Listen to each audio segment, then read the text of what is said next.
আজকে আমি যে রেসিপিটি নিয়ে চলে এসেছি এটা কিন্তু কোনো নতুন রেসিপি নয়। আজকের আমার রেসিপি হলো আলু পোস্ত, বলতে পারেন বাঙালির আবেগ। তাহলে চলুন দেখে নেওয়া যাক আমার আজকের এই রেসিপিটি। নমস্কার, আমি জয়িতা আর আপনারা দেখছেন জয়িতার পাকশালা। আলু পোস্ত বানানোর জন্য এখানে প্রথমেই আমি 4টে আলুকে খুব ভালো করে ছোট ছোট টুকরো করে কেটে নিয়ে ধুয়ে পরিষ্কার করে নিয়েছি। এবার আমি গ্যাসে একটা কড়াই বসিয়ে দিয়েছি। কড়াইটাকে খুব ভালো করে গরম করে তাতে আমি দিয়ে দিয়েছি 3 টেবিল চামচ মতো সর্ষের তেল। তেলটাকেও আমি খুব ভালো করে গরম করে নিচ্ছি। তেলটা খুব ভালো মতো গরম হয়ে গেলে আমি তেলের মধ্যে ফোড়নে দিয়ে দিয়েছি 1/2 চামচ কালো জিরে। কালো জিরেটা দিয়ে 5-7 সেকেন্ড একটু নাড়াচাড়া করে নিয়ে আমি তেলের মধ্যে দিয়ে দিয়েছি টুকরো করে রাখা আলুগুলো দিয়ে আমি প্রথমে মিনিট 2 খুব ভালো করে একটু ভাজা ভাজা করে নিচ্ছি। মিনিট 2 পর আমি আলুগুলোর মধ্যে দিয়ে দিয়েছি সামান্য পরিমাণ হলুদ আর দিয়েছি আমি পরিমাণ মতো নুন আর হলুদ দিয়ে আমি খুব ভালো করে 5-7 মিনিট সময় ধরে সিম আঁচে আলুটাকে ভেজে নিচ্ছি।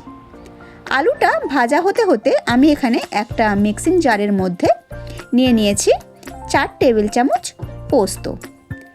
এছাড়াও আমি এর মধ্যে দিয়েছি 4টে কাঁচা লঙ্কা আর দিয়েছি কিছুটা পরিমাণ নুন। এই সমস্ত কিছু দিয়ে আমি পোস্তর একটা মিহি পেস্ট বানিয়ে নিয়েছি। 5-6 মিনিট পরে আমি আলুটাকে আরও একবার খুব ভালো করে নাড়িয়ে নিচ্ছি। আলুটা কিন্তু মোটামুটি আমার 50-60% সেদ্ধ হয়ে গেছে। এবার এই পর্যায়ে আমি যে পোস্তটা বেটে নিয়েছিলাম সেই পোস্ত বাটাটা আমি আলুর মধ্যে দিয়ে দিলাম। আলুর মধ্যে দিয়ে আলুটার সঙ্গে পোস্ত বাটাটাকে খুব ভালো করে আমি মিশিয়ে নিচ্ছি। মিশিয়ে নিয়ে মিনিট খানেক সময় ভালো করে একটু নাড়াচাড়া করে নিলাম। তারপর আমি যে মিক্সিং জারটার মধ্যে পোস্তটা বেটেছিলাম সেই মিক্সিং জারটা ধুয়ে 1 কাপ পরিমাণ জল আমি আলুর মধ্যে অ্যাড করে দিলাম। আলুটা কিন্তু ভাজতে ভাজতেই 50-60% সেদ্ধ হয়ে গেছিলো, আর বাকি যেটা বেঁচেছিল সেটা কিন্তু এই জল দিয়েই আমি সেদ্ধ করে নেব।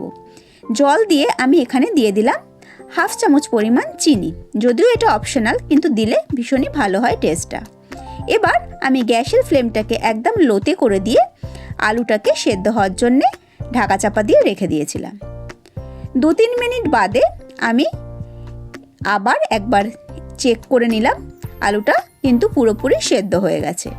এবার আমি আলু পোস্তর ওপর দিয়ে ছড়িয়ে দিয়েছি 1 চামচ পরিমাণ সর্ষের তেল, আর এখানে আমি দিয়ে দিয়েছি একটা চেরা কাঁচা লঙ্কা। এটা কিন্তু ফ্লেভারের জন্যে।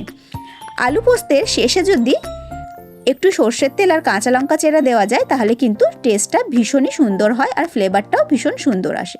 তাহলে দেখতেই পেলেন কত সহজে তৈরি হয়ে গেল আজকের আমার আলু পোস্তের এই রেসিপিটি। গরম গরম ভাতের সঙ্গে এই আলু পোস্ত আর বিউলির ডাল হলে কিন্তু খাওয়াটা একেবারেই জমে যাবে। তাহলে আমার আজকের এই রেসিপি আপনাদের কেমন লাগলো অবশ্যই কিন্তু কমেন্ট করে জানাবেন। আমি আবার হাজির হয়ে যাব কোনো নতুন রেসিপি নিয়ে নেক্সট এপিসোডে। ভালো থাকবেন, সুস্থ থাকবেন, আর আপনারা দেখছিলেন জয়িতার পাকশালা। ধন্যবাদ।